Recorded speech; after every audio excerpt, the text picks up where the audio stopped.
মহরম লাঠি খেলার আয়োজন। উত্তর দিনাজপুর জেলা করণদিঘি ব্লকের আলতাপুর ১ নং গ্রাম পঞ্চায়েতের রাঘবপুর গ্রামে মাঝে মধ্যে মহরম লাঠি খেলার আয়োজন করা হয়। মুসলিম ধর্মাবলম্বী মানুষজন উপস্থিত ছিলেন মহরম খেলা দেখতে। এদিন প্রায় 1000 খানেক লোকজন ছিল।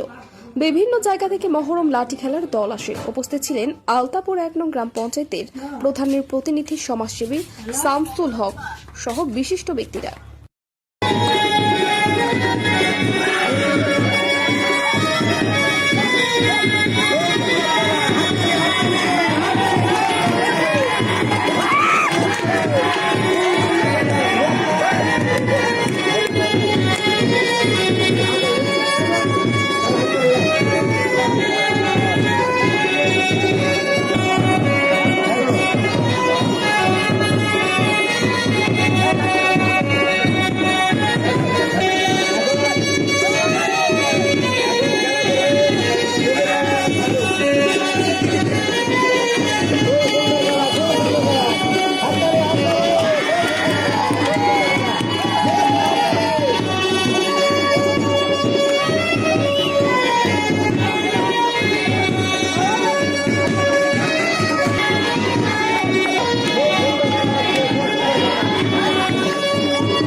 মানে মহরমের যে লাঠি খেলার একটা ওখানে অনুষ্ঠান এই খেলা প্রতি বছরই হয়।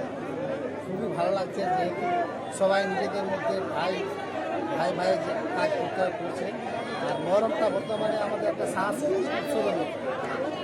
আমরা তো ছোটোর সময় খুবই খেলেছি, হঠাৎ নাম খাই লাঠি খেলতাম খুব ভালোই। আজকে আমাদের লাঠি খেলা হয় মহরম উপলক্ষে লাঠি খেলা আমাদের খেলা হয় রাত্রিবেলা। আজকে আমাদের ইউনিয়নে জেলা তৃণমূল কংগ্রেসের সাধারণ সম্পাদক মাননীয় শেখ শামসুল হক মহাশয় এসেছিলেন। আর হাজ সাহেবের অনুপস্থিতিতে মাননীয় হাজি শাহবান সাহেবের অনুপস্থিতিতে তার সুযোগ্য পুত্র মাননীয় আব্বাসুদ্দিন মহাশয় আমাদের খেলাতে এসেছেন উদ্বোধনে। আমাদের খুব ভালো লাগলো। আর এখন আমাদের উদ্বোধনী টিম হিসাবে আমাদের ঘটনা আর অভিনন্দিত হবে। খেলাটা আজকে আমাদের 11 বছর ইয়ং টিম মিলে এটা যৌথভাবে খেলা হচ্ছে। এখানে আজকে খেলা হবে পাশাপাশি। হ্যাঁ, অবশ্যই প্রতিযোগিতা রয়েছে, ট্রফি রয়েছে, ফার্স্ট সেকেন্ড থার্ড হিসাবে একটা সামান্য একটা অর্থ রয়েছে আর তার সাথে একটা ট্রফি রয়েছে। আমার নাম কবির। এটা হচ্ছে হরিন্দর বলদিয়া।